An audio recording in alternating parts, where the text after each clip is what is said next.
Hello বন্ধুরা, আমি সুমন্ত মণ্ডল আপনাদের সামনে একটা ছোট্ট কবিতা পরিবেশন করার চেষ্টা করছি। সময়ের সাথে অভিজ্ঞতা বুনি, স্মৃতির উল হাতে জড়াই মনি।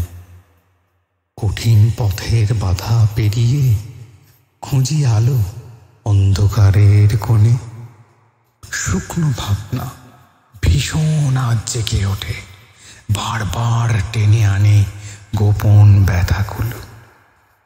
কখনো ডানা কেটে ফেলে সেই স্বপ্নগুলো, তবু উঠতে চায় মনের দিশা হারা পাখা মেলে।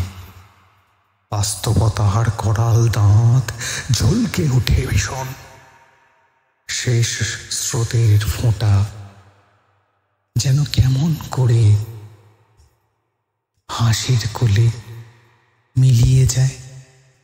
প্রকৃতি তখনও বলে চুপিসারে, হার মানলেও জীবন থেমে থাকে না কবু। কত বেদনা চোখের জল মিশে ধোঁয়াশায় ভরা দিন কাটে নিরন্তর। জানি না আর কত দূর এই পথ চালা, তবু আশা জাগে মনে, একদিন মিলবে শান্তির ঘর। ধন্যবাদ।